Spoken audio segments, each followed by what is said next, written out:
vamos aqui para o nosso segundo momento, tá? No nosso culto matutino, a gente vai começar esse segundo momento falando a respeito de bem-aventurança. E nós estamos num momento maravilhoso das bem-aventuranças, né? Na sequência que nós estamos dando a ela. Então, veja só, nas bem-aventuranças, nós estamos conversando aqui, olha, o versículo 14. Vocês são luz do mundo. Não se pode esconder uma cidade, não é, construída sobre um monte. Não tem como impedir, não é, que um bem-aventurado não seja visto, não seja percebido pelas pessoas. Não tem como esconder isso. É isso que Jesus está falando nesse versículo 14. E nós estamos atualmente conversando sobre características da luz. Né? O que é, veja só, a gente pode identificar com a vida de um cristão. Então, veja, já falamos que todo mundo gosta e quer luz, todo mundo vê luz como solução, todo mundo quer andar com a luz, mesmo fraca, é muito melhor do que sem ela. A luz tem isso, né? A presença dela mostra tudo às pessoas, o que ela mostra é certo para uns e outros não. O salvo, então, não vai dizer, isso aqui é errado, você tá achando que isso aqui é certo, mas está errado. Não, esse não é o nosso papel. Esse é o papel do Espírito Santo. A gente não está aí para isso, não. Esse não é o nosso papel, né? Ela mostra tudo sem julgar ninguém. Ela mostra, mas ela não julga, não fica julgando ninguém, não é? O que as pessoas são ou fazem, nada disso, não há julgamentos na luz. Ela mostra tudo sem condenar ninguém. Tá bom? Ela mostra sem condenar, não há condenação. A gente tem aproveitado muito o fato de sermos, entre aspas, luz, né? Para julgar as pessoas, para achar que elas são menos importantes do que nós. A gente tem feito muito isso, infelizmente, né? Ela mostra tudo sem condenar ninguém, ela mostra tudo sem obrigar ninguém a nada. Não estamos aqui para obrigar o mundo a ser correto, a ser de Deus, a ser... Não estamos aqui para isso. O nosso papel é ser bênção para eles, é ser luz para eles. Essa obra de convencimento, conversão e santificação é uma obra do Espírito, não é nossa. Nós não estamos... Não há uma orientação na Bíblia nos obrigando a fazer as pessoas serem agradáveis a Deus. Não é esse o nosso papel. Tá? Mas a gente gosta, né? Dá um prazer na gente de julgar, condenar e dizer para as pessoas serem do jeito que a gente acha que deve ser. É um prazer humano que a gente tem e que a gente usa muito bem, né, pelo fato de sermos, entre aspas, sermos cristãos. Cadê? Então, ela mostra tudo sem obrigar ninguém. Ela é bênção sem acepção de pessoas. Ela é bênção a todos, sem exceção, tá? A luz é bênção sem preconceitos. Ela é bênção sem intolerâncias. Ela é bênção sem prepotência, sem orgulho, sem vaidades, né? Sem achar que é melhor do que os outros. Então, luz é isso. Essas são características da luz. Não se consegue esconder, é o que Jesus fala, né? Não se consegue esconder uma cidade que está criada, plantada lá em cima no monte. Não tem como esconder essa cidade. Está muito, né, muito visível, não tem como deixar de ser vista. Quando é luz, não se consegue ficar apagado. Quando é luz, tá? De um jeito ou outro, vai aparecer para poucos ou muitos. Mas ela vai aparecer, não tem como ser impedida disso, né? Não precisa forçar nada, nem ninguém, para isto. Ela aparece naturalmente. Quem é luz não tem como esconder que é luz. Não tem, não existe, né? Pode ser a pessoa mais tímida do mundo, ela vai ser luz. Entendeu? Não tem como impedir isso. Aqui está, isto é, indo, preguem o evangelho, sejam luz sejam vocês. Quando Jesus diz assim, olha, ide por todo mundo, pregai o evangelho, na verdade a tradução ali está indo. Quando vocês forem, por onde vocês forem, preguem o evangelho. E pregar o evangelho aí não é saindo apontando o erro dos outros, pecado dos outros, falha dos outros, dizer que os outros têm que ser do jeito... Não, isso não é evangelizar. Evangelizar é ser luz. Porque não é nem convencer. Evangelizar não é convencer as pessoas, não é converter as pessoas. Evangelizar é ser luz, é ser sal, só isso. Quem convence, quem converte, quem santifica é o Espírito de Deus. Pronto. Precisamos ter isso muito claro, porque a ideia que se tem é que você tem que sair por aí para convencer as pessoas de que elas são pecadores. Você tem que ter argumento, você tem que ter instrumentação, você tem que ter orientação, você tem que ser treinado, porque você tem que convencer as pessoas. Não, não é isso que a Bíblia diz. A Bíblia diz que o nosso papel é ser luz e sal. Isso é evangelizar. Agora, convencer, converter e santificar, aí é uma obra do Espírito. Por mais que você seja treinado, por mais que você seja muito inteligente, você não vai conseguir fazer isso. Tá bom? O que mais? Deixe que o Espírito convença, converta e santifique as pessoas. Tá? Isto é o versículo 14, né, das bem-aventuranças. Depois a gente vai falar sobre também, ninguém acende uma candeia e a coloca debaixo de uma vasilha. Pelo contrário, coloca no lugar apropriado e assim ilumina todos que estão na casa. A gente vai conversar isso, então, versículo 15, na próxima oportunidade que estivermos falando sobre as bem-aventuranças, tá? Sobre o verdadeiro culto a Deus, deixa eu ver o que é que a gente tem aqui hoje para a gente fazer destaque como verdadeiro culto a Deus. Não é o blá, blá, blá. Ah, Deus, você é maravilhoso. Ó Deus, como você ama isso. Como Deus, como tu és aquilo. Ó Deus, minha vida é tua. Essa conversa, essa ladainha que a gente repete, não é isso que é culto. Isso pode até fazer algum bem na vida da gente, mas não é o culto. Culto é ser luz neste mundo em trevas. Luz é ser sal neste mundo que jaz no maligno. Isso é que é culto a Deus, né? Deus não precisa de bajulação. Deus precisa de instrumento para salvar mais pessoas. É isso que agrada o coração de Deus, né? Ficar lá bajulando Deus e pessoas e você indiferente às pessoas, isso não é adoração, tá?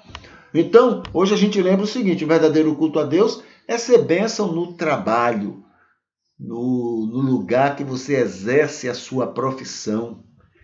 Isto é culto a Deus, tá? É você ser bênção como patrão, é você ser bênção como empregado, é você ser bênção como colega. Percebe? Então, como patrão, é você ser o que Jesus seria se estivesse em seu lugar. Ó, patrão, que coisa, hein?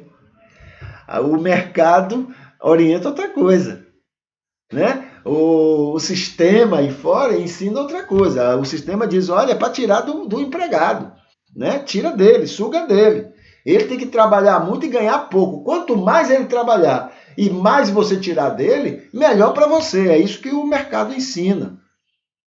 Entendeu? O mercado quer isso. O mercado não está preocupado com o empregado, não. Empregado é outra coisa. Se empregado melhorar um pouquinho de status, ele deixa seu emprego e vai fazer outra coisa. Vai ser até concorrente seu. Entendeu? Então o mercado diz assim, maltrate. Não deixa ele melhorar de vida, não.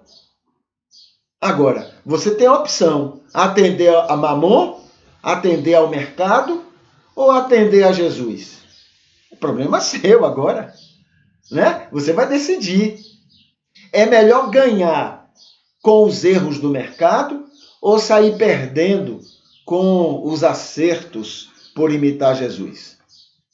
Decida, né? Decida. Então, isso é cultuar a Deus, porque ficar naquele blá, blá, blá do domingo e na segunda-feira atender o mercado contra seus empregados, isso não é... Aquilo lá é conversa fiada. Não vale nada. Entendeu? O verdadeiro culto a Deus é na semana, como patrão. Ser Jesus, né? Imitar Jesus como sendo patrão na sua empresa. Tá bom? Aí é uma coisa sua com ele.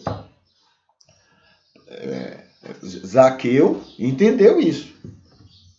Zaqueu entendeu. Né? Zaqueu entendeu. E aceitou. Tá? Aceitou. O outro é adorar a Deus é como empregado. A Bíblia chega a dizer assim, é servir ao patrão, não se ele é justo, se ele é bom, não. É servir como Jesus serviria. Né? É servir como se Jesus fosse o seu patrão. Entendeu, empregado?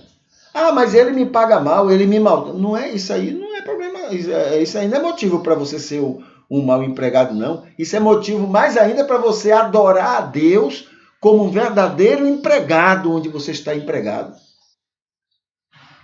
Ok? Ou como colega, né? O que Jesus seria para os seus colegas é você imitar o que Jesus seria. Então, esse é o verdadeiro culto, queridos. Aquele blá, blá, blá lá, aquela conversa fiada, aquela conversa para boi dormir, né? A minha vida é tua, Senhor, eu te amo, Senhor, eu quero fazer a tua vontade, isso é conversa fiada. O verdadeiro culto é segunda-feira, terça, quarta, quinta, sexta, sábado, como patrão, ou como empregado, ou como colega. Este é o verdadeiro culto a Deus. É isso que agrada o coração de Deus, tá? Aquilo lá do domingo a gente faz, né? E muitas vezes é para a consciência ficar tranquila, né? Desencargo de consciência. O mundo seria um lugar melhor sem religião? É isso que nós estamos estudando, né? Nesses dias, a partir desse artigo que nós estamos analisando. O mundo seria um lugar melhor? A minha pergunta como cristão é o seguinte: o mundo teria mais paz se não houvesse cristianismo? O mundo teria mais paz, né, se não houvesse pelo menos esse cristianismo que está aí? Né? Essa é a nossa pergunta. A gente ontem comentou sobre, né, a afirmativa que é feita por alguns de que sem religião no mundo, né, as guerras explodiriam. Aí a gente fez algumas pesquisas, né, e a gente conversou isso ontem. A religião é promotora de paz, né? É colocado isso. E a gente comentou rapidamente isso ontem. São inseparáveis essa questão de religião e guerra. Judaísmo entendeu e entende, presta atenção, é religião que nós estamos falando. O judaísmo entendeu e entende que guerra é meio de ser abençoado por Deus, é um meio. Quando Moisés entendeu que era para entrar em Canaã e matar todo mundo, isso é guerra. Então, como é que Deus vai nos dar terra? A gente matando todo mundo. O judaísmo entendeu isso. Moisés entendeu isso. Eu pergunto a Jesus se Jesus orientaria isso. O Jesus que eu creio, nunca eu orientaria isso. Nunca. O Deus que eu acredito, que eu acho que você acredita também, daria, se é que Deus queria dar aquela terra para eles, tirar dos outros, veja só, presta bem aí, amor de Deus é tirar as terras dos outros e dar para os judeus. Com tanta terra sobrando sobre a face da terra, né? Hoje tem, imagine naquela época, né? Não, mas a ideia só serve aquela terra que é dos outros. Então Deus diz assim, olha, é para tirar deles e dar a vocês. Esse é o Deus dos judeus, o Deus de Moisés. O meu Jesus jamais orientaria isso. Se Deus quisesse dar aquela terra a eles, que é dos outros, o que eu já tenho dificuldade de aceitar, né? Então, o que é que seria feito? Eles iriam morar com aquele povo. Eles iriam ser bênção para aquele povo. E aquela terra seria também deles. Esse é o Deus que eu acredito. Esse é o Deus de amor, que não ama só o judeu, não. Ama todo mundo. Tá bom? Se você prefere ficar com esse Deus egoísta, esse Deus exclusivo, não, só o povo de Israel. O resto, Deus não quer nem saber. Se você prefere esse tipo de Deus, eu respeito. Faz parte do cristianismo. Agora, o Deus que eu vejo em Jesus, não. O Deus que eu vejo em Jesus era para que eles convivessem em paz. Inclusive, lá no livro de Juízes, a Bíblia diz lá que Deus disse, não é por isso que eu deixei entre vocês os jebuseus, os heteus, os não sei o que, os não sei o que lá. Eu deixei entre vocês. Ué, Deus mandou matar todos e ainda deixou esses? Como é isso? Entenderam? Muito bem. Então, os judeus entenderam que para receber a bênção de Deus tinha que matar muita gente. Naquela época e hoje. Por que você acha que os judeus perseguem tanto os palestinos e aqueles árabes ali? É porque eles entendem que Deus vai dar tudo aquilo de novo para eles. Como? Eles provocando aqueles povos. Entendeu? Eles não fazem coisa pior. Não sei nem por quê. Porque eles não respeitam a opinião pública, eles não respeitam a ONU, eles não respeitam ninguém. Olha aí, dentre os homens maus religiosos são os piores. Eu já citei isso aqui. E tudo que eles fazem lá é em nome de Deus. É a maneira que eles entendem que Deus tem para dar a eles tudo aquilo que eles acham que é deles. É matando gente. Entende? Então eles entendem isso.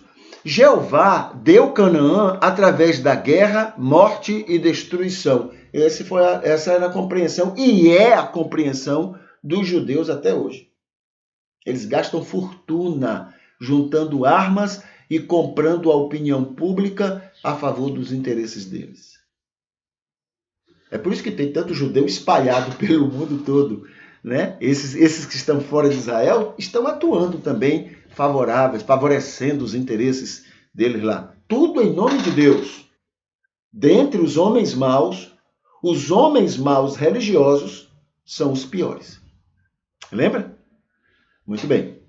O cristianismo entendeu a mesma coisa. E ainda entende a mesma coisa, né? Em toda a história da humanidade.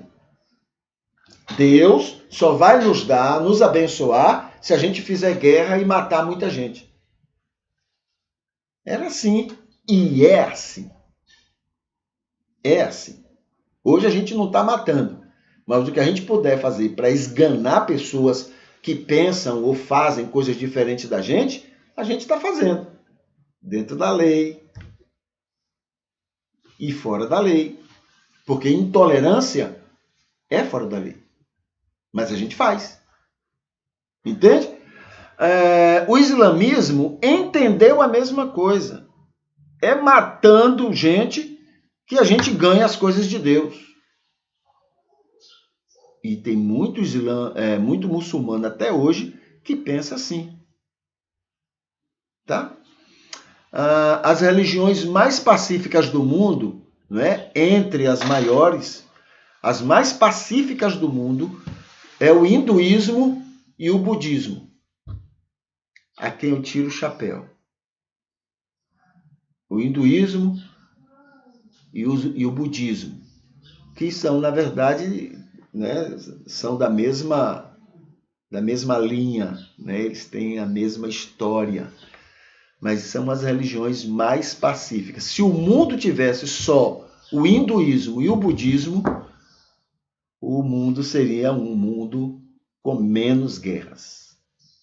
Agora, se fosse só cristianismo, o mundo já tinha acabado. Se fosse só islamismo, o mundo já tinha acabado com a guerra. E se fosse só o judaísmo, aí E não tinha mundo mesmo, não tinha nem nascido o mundo. Entende? Muito bem. Não adianta, olha, queridos, não adianta a gente tapar o sol com a peneira. Ah, mas religião é coisa boa. É. O problema não é a religião. O problema são os religiosos. Tá? Então a culpa disso que eu estou falando aqui não é das religiões, não são as religiões, são os religiosos. Esses é que são maus, esses é que são os próprios diabos, né? Em toda religião existe trigo e joio. Toda religião. E quem mata o mundo, quem estraga o mundo em qualquer religião é o joio. Porque o trigo sempre vai ser pacífico, tranquilo, maravilhoso, bom de se lidar, respeitoso. Ele pode não gostar do que você crê, mas ele respeita o seu direito de ser, né? De ser diferente. Tá? Agora, quem mata o mundo usando a religião, aí sim é o joio. Tá? O joio é o cão em pessoa. Tá? Não perca. Uma pessoa. Pronto, eu vou repetir de novo, vou repetir aquilo que eu mencionei. Dos homens maus do mundo, os que são religiosos são os piores. Isso aí explicou tudo, né? Explicou tudo. O que mais? Deixa eu ver aqui. Bom, tem aqui sobre Jerusalém. Deixa eu ver aqui, Jerusalém, né? Jerusalém, um exemplo de cristianismo, né? Exemplo de cristianismo trigo, tá? Cristianismo trigo. Então aqui tem Atos 2, 42, 47. A igreja de Jerusalém, nos 10 primeiros anos, era bênção interna e externamente. E com isto caía na graça social e todos os dias lhes eram acrescidos novos salvos. Tá? Nos 10 primeiros anos, aqui tem um estudo, né, lembrando isto, eu não vou, né, me delongar por causa do horário, mas nos 10, do ano 30 ao ano 40, a igreja é formada, a sua grande maioria, né, é formada, ou a sua influência é do trigo, o trigo influencia a igreja, até porque os apóstolos ainda estavam muito novos, ainda estavam na liderança, estavam carregando, né, aquele povo, havia pouco joio no meio deles, então tudo isso favorecia para que nesses primeiros 10 anos a igreja de Jerusalém fosse um exemplo, caía na graça do povo de Jerusalém e todos os dias pessoas eram salvas. Mas depois do ano 40, aí o número do joio aumentou e eles ficaram mais fortes, mais ousados, mais, né? Então, a liderança dos apóstolos já estava menor, essa coisa toda. Então, com isso, a influência do joio se tornou maior e a igreja se tornou um desastre. Onde é que você vai ver isso? Tiago escreve aos cristãos, mas ele parte do exemplo da igreja de Jerusalém, onde ele congregava. Tá? Então você dá uma olhada lá em Tiago e você vai ver, capítulo 2, capítulo 5, você vai ver a qualidade daqueles cristãos ali em Jerusalém. Tá? Então é isso que nesta palavra sobre Jerusalém a gente tem e que seria bom a gente destacar. Vamos aqui no nosso momento de despedida desse segundo momento, tá? E a gente volta daqui a pouco com o terceiro momento do nosso culto matutino. Deixa eu botar aqui a música e depois da música